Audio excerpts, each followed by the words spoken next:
Hello, this is the Tradesight U.S. Stocks and Futures Market Preview for Thursday, the 14th of May, 2015. This is also really the preview for Friday, the 15th, as we will not be doing a separate video tomorrow night for Friday. So let's cover the rest of the week. Here's a look at the ES front month futures contract, and went absolutely nowhere. A couple doji days, still in the middle of this long and miserable range we've been talking about here over the last few months, certainly since February, where we've been stuck in about an 80-point range in the ES, and not much wider if you go back a couple of months. We're banging against that green static trend line above, and we keep reaching down to the blue tri-star level below. There's also a target line, the red static trend line below if we do roll over. But all of this is very uninteresting at the moment. Here's a look at the 10-day trend. And in this particular case, it's curled up a little bit. So we never got the blue lines, the 10-day moving average. We never got the reading under 0.85, which would be the warning sign for a downward move in the market. Still holding low enough that we could get it pretty easily. Let me see, 1, 2, 3, 4, 5, 6, 7, 8, 9, 10. So tomorrow's 10th day back number that drops off will be about a 0.9. Yeah, it's going to be hard to get it here shortly, I think, unless we have a real low trend reading tomorrow. So we're probably safe from that for a while. Let's look at the so the S&P closed literally down 0.64, less than a point. NDX up 6. SOX up 4.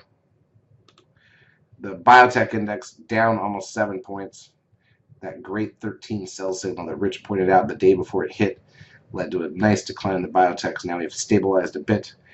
Google was up less than a point. Apple was literally up 15 cents. It's pretty small for Apple, obviously. And all these look just so flat compared to over the last month or two, along with the market. VIX closed down a dime, 13.76. Crude oil down about 37 cents at 59 and change. And that's it. That's the action for the week. The volume, unfortunately, was weak again. Look at this, 1.55 billion shares. So after some nice volume last week, made it look like things were going to get back to normal. All of a sudden this week, it's like nobody's home all over again. We've got Monday, Tuesday, and Wednesday, all 1.6 billion shares or less. Also, we'll take a look here at the intra-week action, or the intraday action next. Here's on the front month futures contract.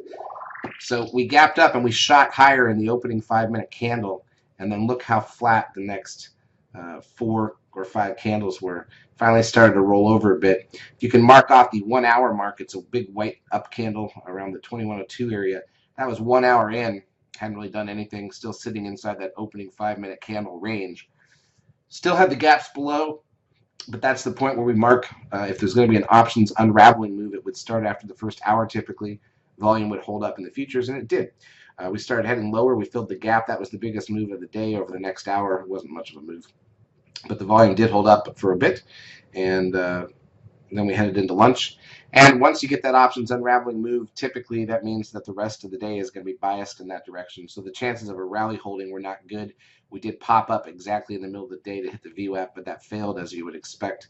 Tried to sweep the lows, but no oomph. Nobody was interested. And basically that's where we get the close, almost exactly where we closed the prior day. All right, what does that leave for the rest of the week? Well, unfortunately, not a lot of promise. On Thursday, we've got the weekly jobless claims data, the PPI, and then natty gas an hour into the bell. So maybe some of that will get the market moving early. But then Friday, Empire Manufacturing, industrial production, capacity utilization. First look at Michigan sentiment for the month of May, and then that's it for the week. Keep in mind, though, that this is options expiration Friday, so Friday is going to be dead. If we got a chance left of some good movement, it's Thursday. Of course, volume is the limiting factor. It's just aggravating to see this volume be so inconsistent in the market. I can't remember. It's like I can't remember a time where it's 1 week it's great, the next week it's just non-existent. So clearly, I mean, that's, again, here's the volume number on the daily. To have had all those days up above 1.8 billion shares last week and even 2 billion, and then coming this week like it never happened to be back to these low numbers. It's really, really unusual. But then again, so is the just general flatness that we're seeing in the market overall. So, at some point it's got to break. And this is part of the market. At some point it's got to break. But I don't expect too much on Friday for options expiration. I'll probably be gone for the second half of the day. So hopefully Thursday gives us some opportunities again, and we will go from there. Everybody have a great rest of your week, and we'll get a market preview up on Sunday for next week's action. as we head into the Memorial Day weekend next weekend, the following weekend. Charts, as usual, brought to you by eSignal. Hope you have a great trading week.